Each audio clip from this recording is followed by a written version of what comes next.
So this is my 2 cents on the remarkable collaboration that's been going on here between Dawa Films, Telemantos, Veritas 48 on this topic of negative atheism and positive atheism.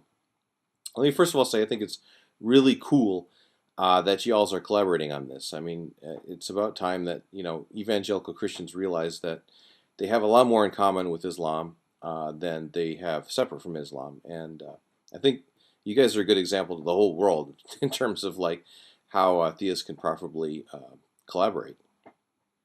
I'm going to post this as a response to Dawa Films because the point of departure that I'm going to take here is going to make heavy use of ideas which originated in medieval Islamic scholarship and were picked up by Thomas Aquinas and from thence transferred into the Western Christian traditions.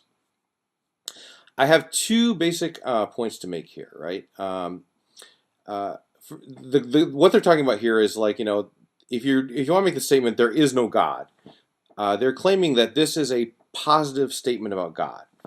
And it's on the same level as there is a God, right? So if you make these two statements, there is a God, and the statement that there is not a God, these are both positive claims about God, and therefore both apparently need positive justification. I'm going to agree that these two statements are on the same level, but I'm going to say they're not positive statements about God. They're both negative statements about God. And in order to do this, I have two basic tasks ahead of me. First is I have to clarify what's the difference between a positive statement and a negative statement. Right? We first have to get that straight. And the second, I have to show then that you can only make negative statements about God. You cannot make any positive statements about God. So it's a rather ambitious video, so let's get right to it. Okay, so first of all, what's the difference between a positive claim and a negative claim? Well, I mean, the clue there is the not that's there, right? So you make a positive claim about something. Another way of thinking about it is you can draw a picture of it. Like, for example, if I make a positive claim about Zeus, say Zeus exists, right? Now, I'm not just using Zeus here to be an asshole, okay? This ties into what my points later. If I make a claim saying Zeus exists, okay, that's a positive claim because I could draw a picture of it, right? I could draw a picture of Zeus sitting on top of Mount Olympus, right? Hurling thunderbolts at us all, right? If I make a negative claim about Zeus, right? If say Zeus doesn't exist, however, can I draw a picture of that, right? Well, I can't really draw a picture in the same way of Zeus not existing as I could of Zeus existing, right? The first thing you might think of is, well, why don't you just draw a picture of Mount Olympus with no Zeus on it, right? Well, that wouldn't be a picture of Zeus does not exist, right? A picture of Mount Olympus would be a picture of Mount Olympus. It wouldn't be a picture of Zeus not existing. You can't draw a picture of something not existing, right? So, I mean, that's basically the difference. Or you think about a map, right? A map is a picture of the cities and the relationships that they have there, right? So that's positive information. You can make a positive information. But if you say something like, there is no city called Paris in the state of Indiana, right? You can't draw a picture of that, right? So you can't. That's a negative knowledge. So that's basically the difference between a positive claim and a negative claim. Positive claim, you can draw a picture of it, or you can have some sort of positive knowledge about it. A negative claim is ambiguous. It's highly ambiguous in a way that a positive claim isn't, right? I mean, anything could be, this is a picture of there is no Zeus, right? I mean, anything can be a picture of there is no Zeus, but there can really only be one picture of Zeus, which accurately represents Zeus, right? Okay.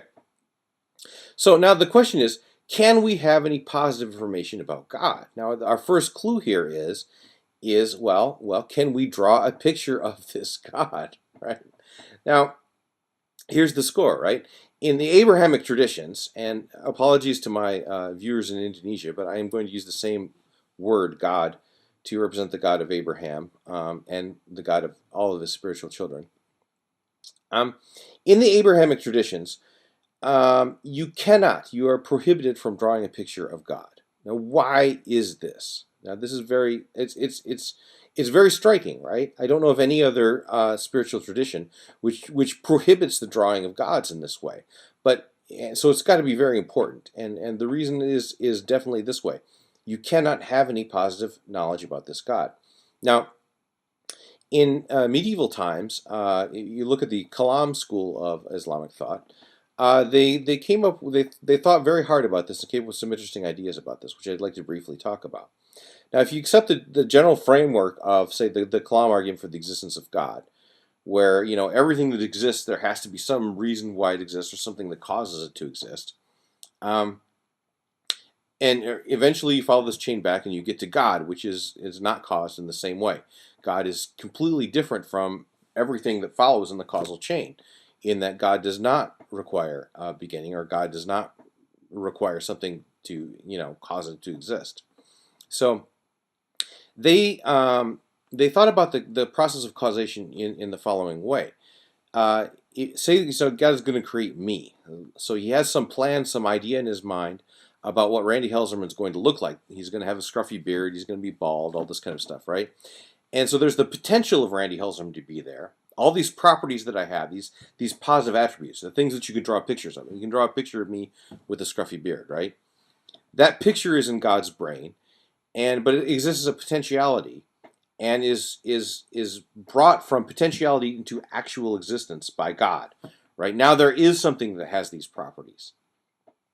Right. So, but if you think about God Himself, right, you can't think about God coming into existence this way. There is no such thing as potentially God existing and then actually God existing.